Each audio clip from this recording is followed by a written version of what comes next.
Suspense.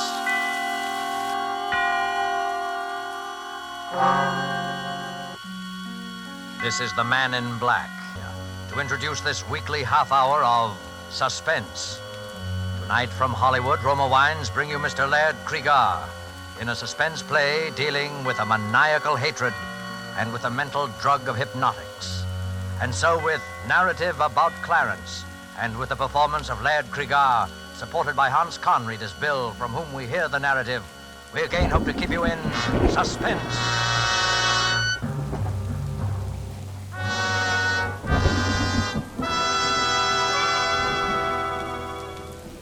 I never wanted to kill anyone. Not till he came along. I didn't even want to kill him at first. I kept thinking there must be some other way. If anybody had told me 6 months ago that I was capable of murder, I would have thought he was crazy. What I'm getting at is this. There are circumstances, people, that can make anybody want to commit murder. And he was one of those people. He brought the circumstances with him, a whole set of them. I never heard of the guy till one day last summer. We were having breakfast. My wife was looking over the morning mail. Bill, look at this. Postmarked Calcutta. It must be from Clarence. Who's Clarence? He's my brother.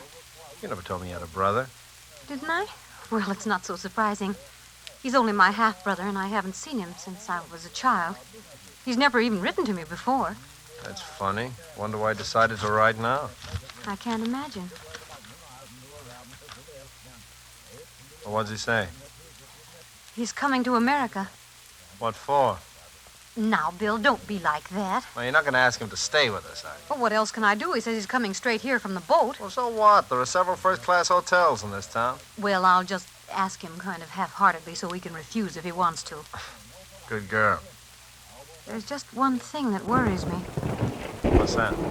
He says at the end of the letter, I'm most anxious to meet your daughter, who, it has been revealed to me, closely resembles her grandmother. Well, Jeannie does look like the pictures of your mother at that. But how does he know? He couldn't even know we have a child. Unless... Unless what? Well, unless someone told him, or... unless it was revealed to him in some mysterious way. I didn't like that. I didn't like it at all. If there's anything I hate, it's a fake. And if that guy with his wing collar and his high-toned accent didn't look like a fake, then nobody ever did. But he wasn't a fake. He didn't arrive at our house. He seemed to materialize in the middle of the living room. Well, Lillian, don't you recognize me? Why, yes, Clarence. How are you, Clarence? This is Bill, my husband. I know. I hope you'll forgive my rather unconventional entrance. As your doorbell is out of order, I didn't bother to push the button. Oh, hello. I didn't know the doorbell was out of order, Lillian. Neither did I. Well, won't you sit down, Clarence? Oh, yes, thank you. Have a good trip? Excellent. But let's not dwell on the past. I have plans, Lillian. First of all, I intend to settle here in this town, permanently. How nice. I intend to resume my career in America where it left off 15 years ago. Oh. Your wife's look of distress, William, is owing to an unfortunate incident that occurred 15 years ago and made it expedient for me to leave the country for a while. It was all a misunderstanding, Bill. I don't quite know what you're talking about. She's told you nothing about me? How strange. Well, only that you're a doctor and that... Doctor? What an inadequate word. It suggests a little man you call in when the baby gets whooping cough, doesn't it? Well, what's the matter with the little man I call in when the baby gets whooping cough? Well, he is, shall we say, limited. Yes, that's the kindly word for it. The mind, William, the human mind, with all its strange powers for good and evil. That is my province. Clarence was a mental scientist. He had a small private hospital. Oh, how drab. How unendurably drab you make it sound, Lillian. I penetrated deep into the mysteries of the human mind. And then I discovered a psychic power transcending the mere gray matter of the human brain. Clarence became interested in the occult. You mean that Indian faker stuff, going into trances and stuff like that? How crudely you put it, William. I'm sorry. Go on with your story. Well- I'll go on with it for you. You started using this mysterious East hocus-pocus on your mental patients, and their relatives got sore, right? Your husband, Lillian, is a man of rare perception. Yeah. And now you're back from India with a new bag of tricks, and you're going to set up shop again. Precisely, William. There's only one thing wrong with your statement, the tone of it. I intend to establish a small private sanitarium dedicated to the treatment of the mentally ill. And I shall continue my investigations into what your wife chooses to call the occult. Is that clear? Quite clear. Now then, Lillian, you will prepare the little room off William's study for me, the one with the dark green walls. Well, of course, you're welcome to stay with us if you want to, Clarence, but the house is rather small and... Yes. It's fortunate that the house is small. I'd counted on that. You seem to have counted on a great deal, Clarence. By the way, how'd you know that the room has green walls? Yes, and how did you know... My dear, engaging kinsmen, all things are revealed to him who can survive the ordeal of true enlightenment. That is as much as I'm permitted to tell you at the present time.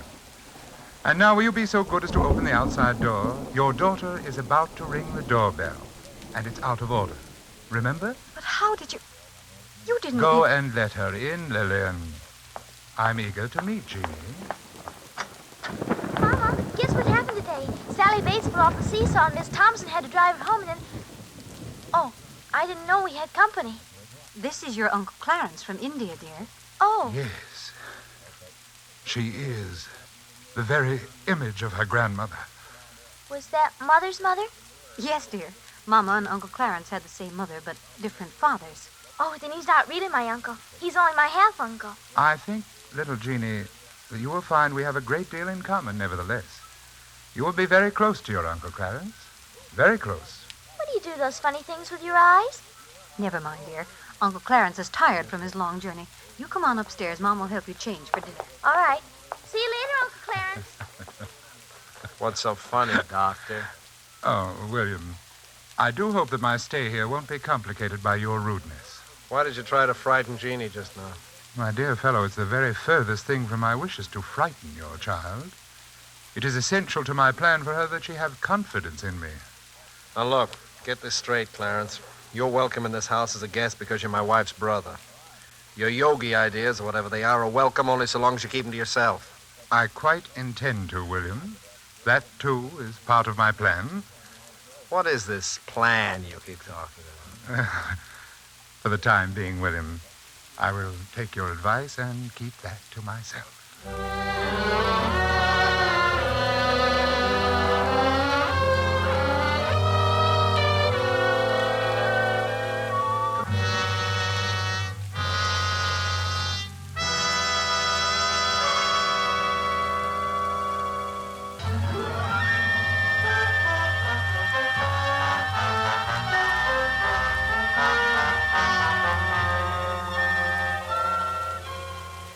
Well, you see now how I was beginning to feel about my dear half-brother-in-law, Clarence. At first, it was nothing but just pure hatred. I didn't have any cause yet for fear. And then came that day with little Jeannie. Doesn't take much imagination to know what happened before I got home. Mama, I'm all ready for school. Mama. Hello, Jeannie. Oh, hello, Uncle Clarence. Did you see Mama? Your mother's gone out for a while, but... Well, there's some good in everything, isn't there, Jeannie? This gives us a chance to get acquainted. Well, I'll be late for school. Oh, bother the school.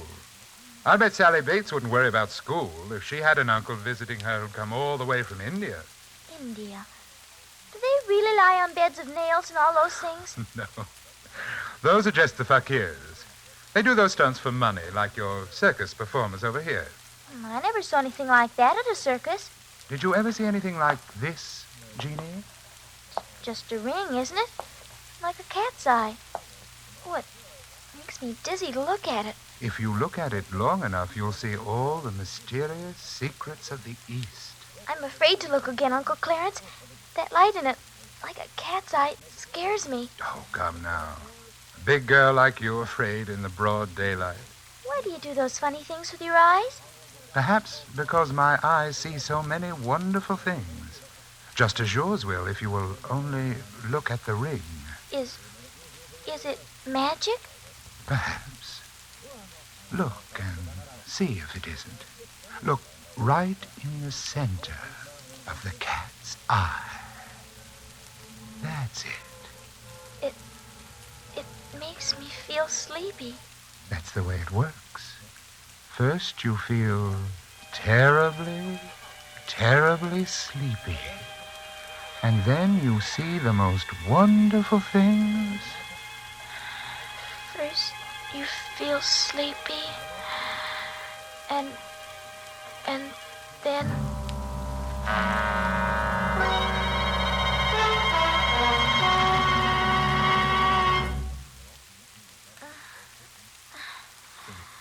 What's the matter with her? First, you feel She's coming around now.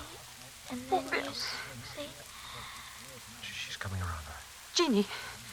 Jeannie, what's happened to you? You needn't shout, Mother. I can hear you quite well.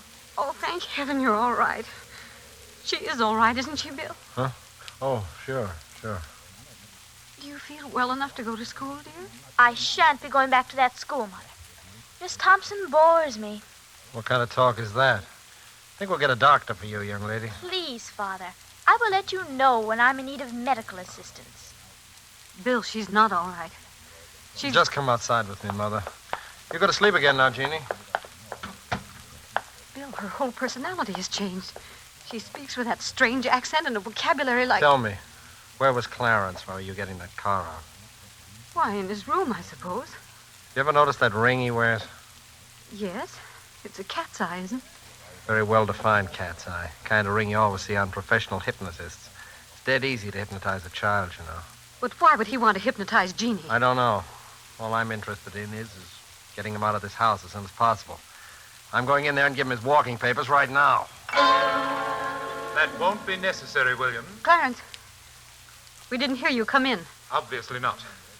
William, I believe I remarked to you on a previous occasion that I hoped my stay here would not be complicated by your rudeness. It won't be, Clarence. Your stay here is at an end. Lillian, I want to talk with you alone. You can say anything you have to say to me in front of my husband, Clarence. I dare say.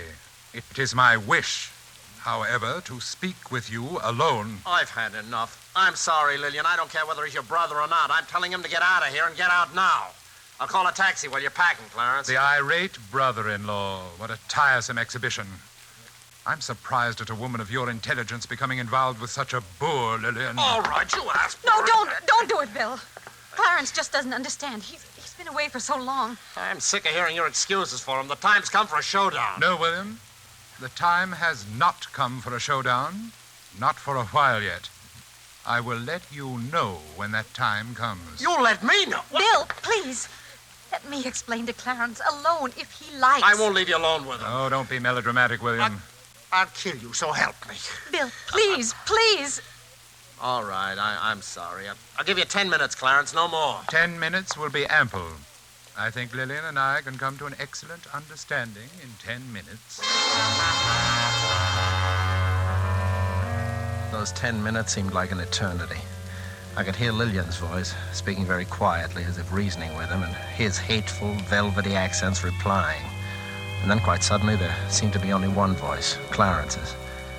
I looked at my watch. The 10 minutes were up. The door opened. Clarence stood there in the doorway, and he was laughing. What have you done to her? What have you done?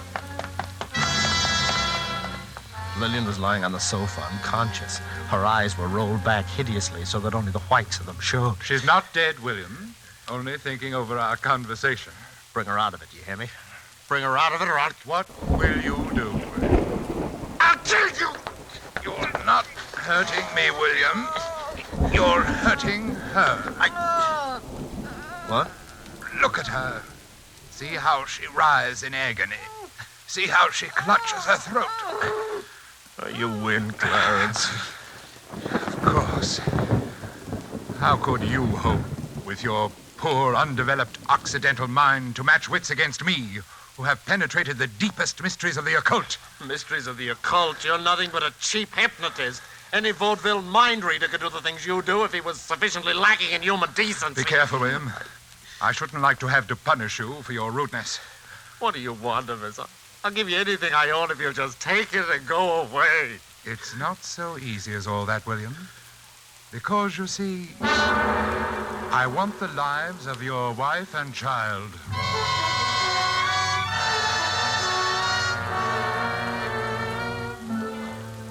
I knew then that he was insane. And that realization filled me with hope. It'd be quite simple to call in an alienist and have him committed to an asylum. When Lillian regained consciousness, she insisted on his staying, as I expected. I humored her along, knowing she was acting on his hypnotic suggestions. I was reasonably certain he would do nothing violent that night. His was the slow, sadistic way of murder. When daylight came, I stole quietly out of the house. I dared not risk calling the asylum on our telephone for fear of being overheard. My wife and daughter were still peacefully sleeping when I returned. And now I slept too.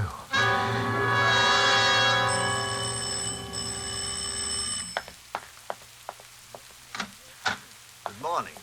I'm Dr. Miller of the State Institute. Yes, I know. Come in, please, Doctor. Are you the person who put in the call about... Yes, it would be better not to speak too loudly, Dr. Miller. We might be overheard, and that might cause difficulty. Oh, yes, I see. Well, tell me about the patient. I told him the whole story, word for word, as it had happened. I should have known better. When I'd finished, there was disbelief written all over his face. Mr. Gilchrist, I don't for a moment doubt that you have an unwelcome relative on your hands who is probably emotionally highly unstable as well. But isn't it possible that you're exaggerating certain aspects of the matter? I mean, Dr. Miller, I ask you to examine the man and draw your own conclusions as to his sanity. I'll be glad to. Where is he now? I think William has probably been talking to you about me, Doctor. Oh, sit down, won't you? Thank you. Really, I must apologize for your being inconvenienced this way, Doctor. I try to keep an eye on William, but one must sleep, you know, and, well, occasionally he eludes me and gets out of the house. I suppose he's told you that I'm a hypnotist and that I wish to murder his wife and child. Why do you think he told me that? Well, it's always the same story. Well, why should I believe your story rather than Mr. Gilchrist? Oh, mine is a little easier to believe, I should think. But if you wish further proof... Oh, Lillian! Yes, Clarence? Come down here, will you? William's got out again and told that story. I'll be right down. And bring Jeannie with you. You dare bring my daughter into this? His daughter doesn't know. You'll be tactful, won't you, Doctor? Yes, of course. Bill, what is the meaning of this? Lillian. Haven't we warned you time and again what might happen if you go out like that? Lillian, you don't know what you're saying. This man is your husband, madam? Yes. He's been under the care of a psychiatrist for several years now. What? He seemed to be getting better. I'm sure he's getting better. The doctor said we must expect little lapses. Oh, she doesn't know what she's saying, Doctor. She's acting under his hypnotic suggestion. And this young lady? He hypnotized her, too. Is that true? I don't know what that means, hypnotize. Daddy's always saying it, but he never says what it means. Well, this seems to clear up the situation pretty thoroughly. If you have any further trouble, Mr. Gilchrist, let me know. You think I'm crazy? No, I don't. I'm sure that your wife is quite right, Mr. Gilchrist. You're getting better every day.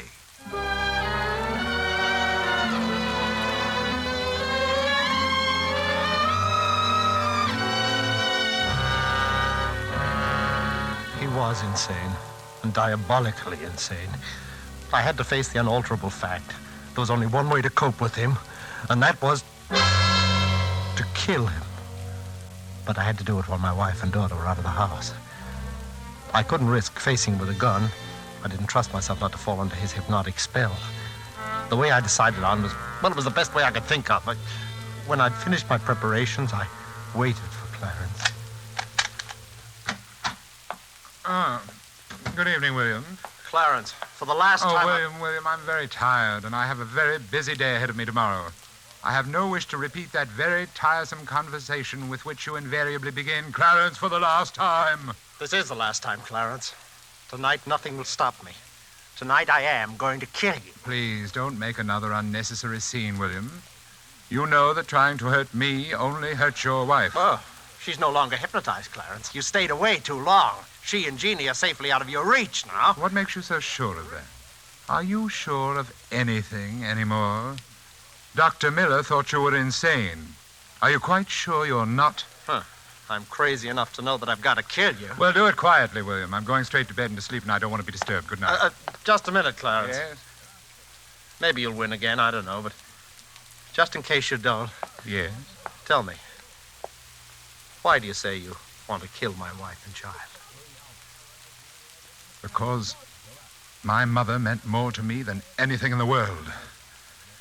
She died in giving birth to this silly, shallow person you call your wife. I have hated her since the day she was born. And I hate the child because, having no right to life, she commits the sacrilege of inheriting my mother's beauty. They must both be destroyed, the murderer and the imposter. You are mad. Madder than I ever dreamed you were. Am I? Did I really say what you think you just heard me say? Or is it only part of your insanity? Think it over, William. Good night.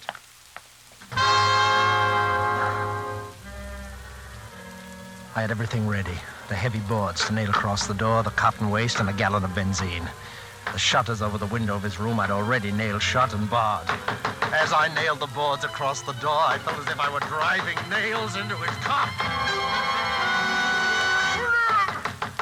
William, stop it! You don't know what you're doing! Lillian and Jeannie are upstairs. They came in the back way. William!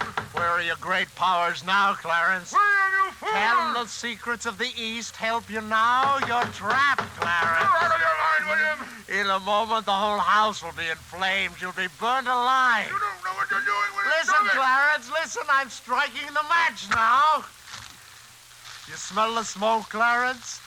Never mind. You will in a moment. You fool! Oh, I wish you could see the flames now, Clarence. They're roaring up the stairwell. You don't know what It's you're doing! beautiful. William, you fool! I'll have to leave you now, Clarence. It's getting too warm in here for me. But you should be used to the heat, though, after all those years in India.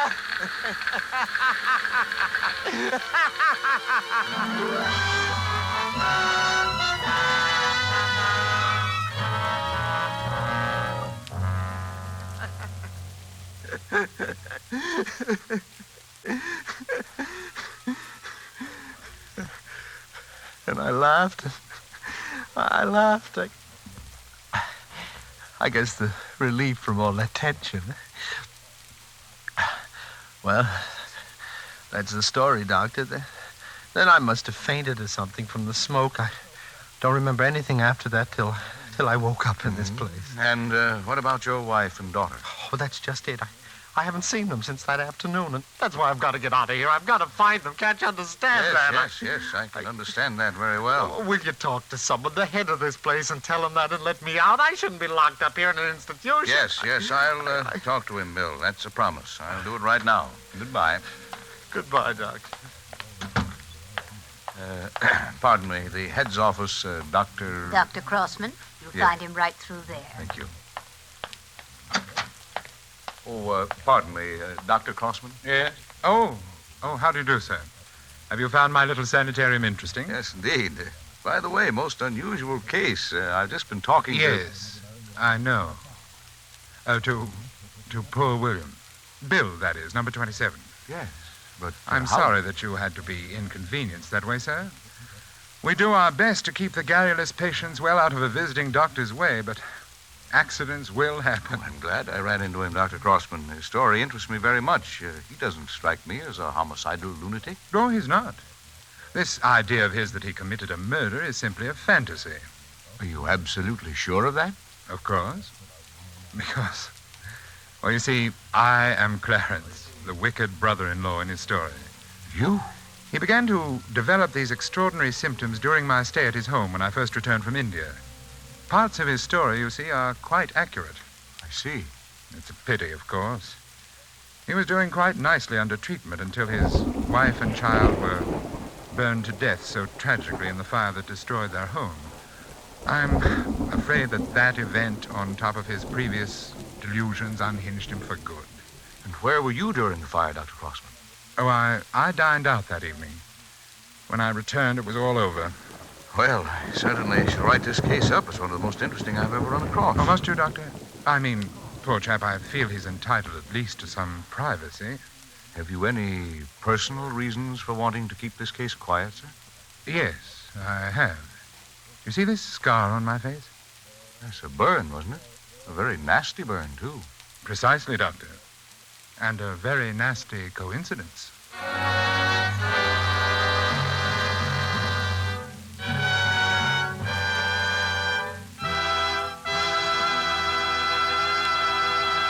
And so closes narrative about Clarence, starring Laird Cregar with Hans Conried, tonight's tale of Suspense.